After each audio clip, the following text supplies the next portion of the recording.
Saya tanya dulu, ada yang jaga di sini? Ada ya.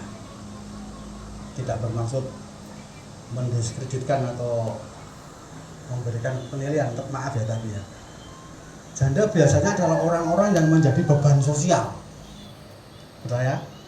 Kalau misalnya ada PLT dicaketi sing rondo sopo, maaf ya, misalnya ya, itu harus mendapatkan prioritas karena dia dalam kategori tidak mampu.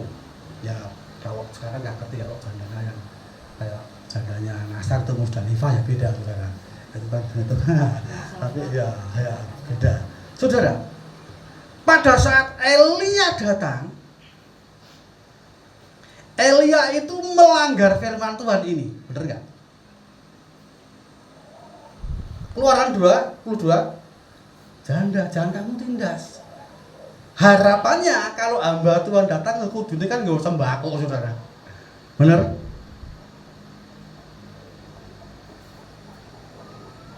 Ada orang lagi cari kumpulkan kayu waktu potong 2 potong batang.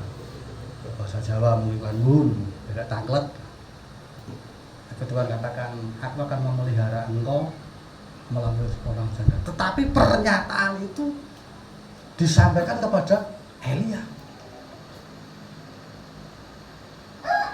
Elia yakin Tuhan itu punya cara untuk menolong kita dengan caranya.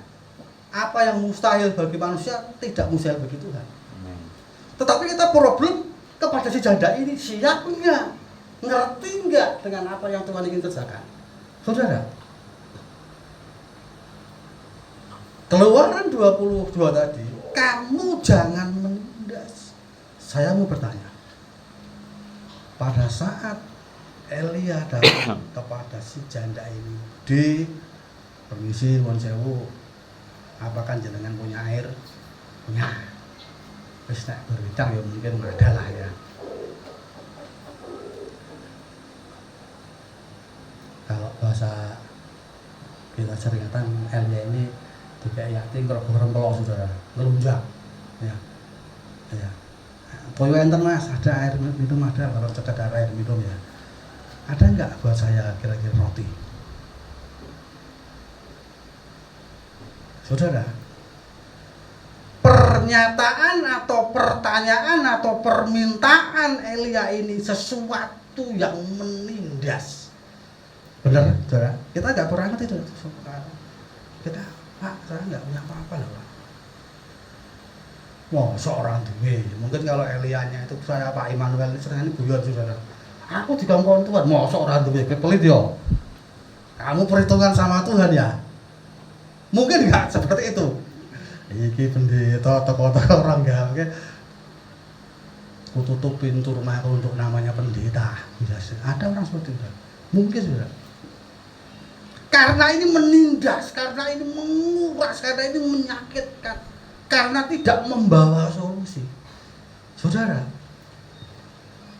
kehadiran hamba Tuhan itu, makanya kalau maaf ya, puji Tuhan Pak Immanuel ini kan diberkati Tuhan. Ya, saya ngerti diberkati Tuhan. Artinya kalau kita jemaat kita tuh tidak semuanya itu dalam kategori itu tidak bermaksud dalam kategori bisa mengcover pekerjaan Tuhan. Penginjilan itu di awal masuknya itu kan dianggap Kristen itu Kristen supermi waktu itu. Apa jangan kayak supermi. Karena kita berusaha harus bisa menjawab persoalan masyarakat waktu itu. Kalau Advent pakai kesehatan, pakai apa, itu supaya bisa menyelesaikan masalah. Tetapi kalau hamba Tuhan datang membawa masalah, mempersulit keadaannya, kita masih mau terima nggak? Ini persoalan, saudara. Elia menindas saya. Elia bukan seorang nabi Tuhan. Kalau dia ngerti firman Tuhan harusnya nggak tanya begitu. Benar? Saudara. Kalau saudara baca dalam ayat ini, ayat 12 ini saya tidak akan lari dari ayat 12 ini.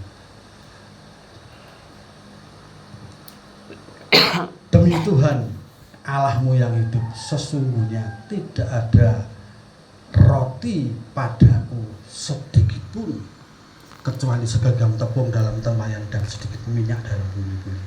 Dan sekarang aku sedang mengumpulkan 2-3 potong kayu api. Kemudian aku mau pulang dan mengolahnya bagiku dan bagi anakku. Dan setelah kami memakannya, maka kami akan mati. Saudara, tidak bisa dibayangkan. Mungkin itu pertahanan terakhirnya. Itu milikku yang paling berharga.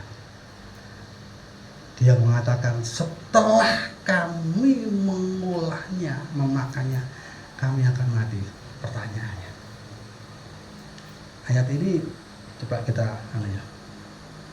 Setelah kami memakannya, maka kami akan mati. Saudara,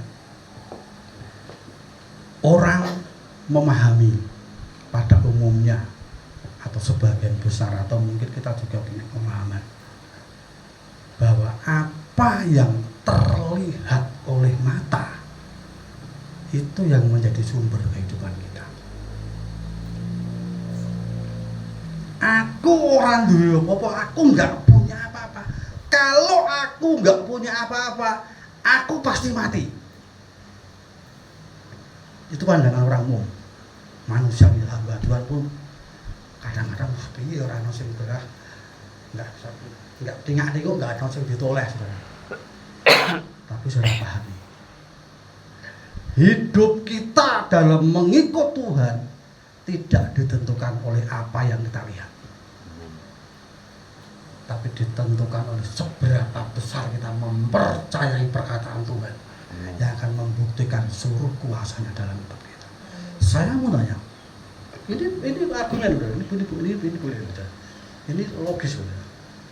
Ayat ini, setelah kami memakannya maka kami akan mati. Saya tanya, orang kalau mau makan itu bikin hidup atau bikin mati? Kecuali makan racun ya.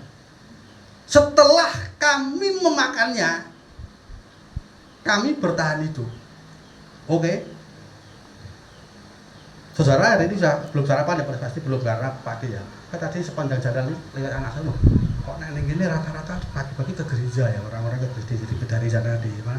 Jadi dari orang kan sampai sini, setengah 7 saat ini orangnya sudah siapa? Kita meyakini orang itu setelah makan akan diberi kekuatan untuk hidup. Percaya? Ya. Tapi janda ini mengatakan setelah kami memakannya kami akan mati. Pertanyaan, sing dipangan opo? Kan seperti itu.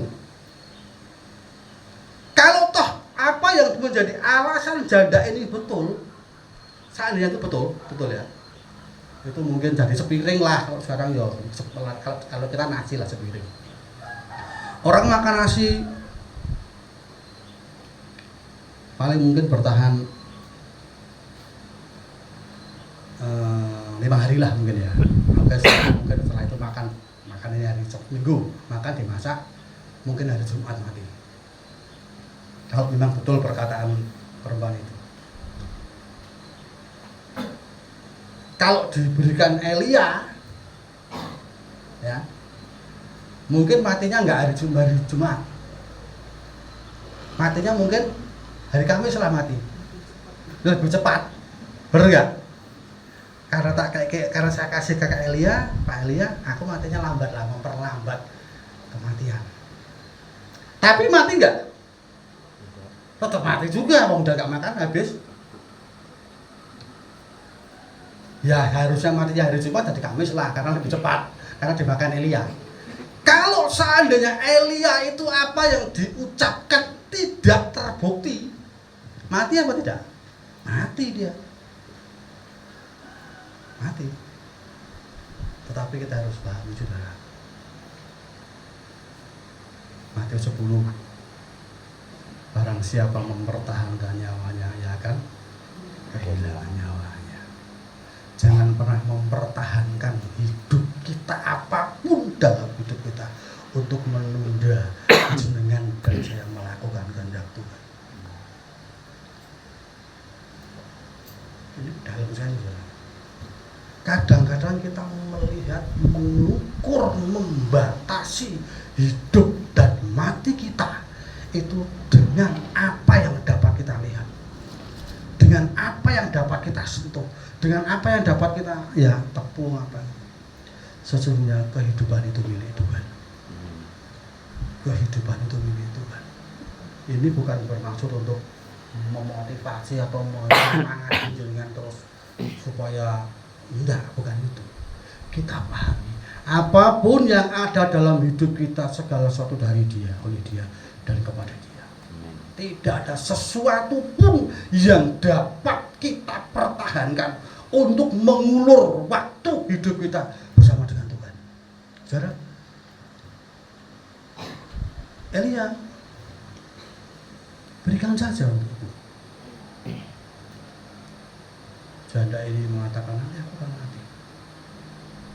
Ada hal-hal tertentu yang kita alami yang membuat kita tidak bisa bergerak melihat apapun kecuali kematian.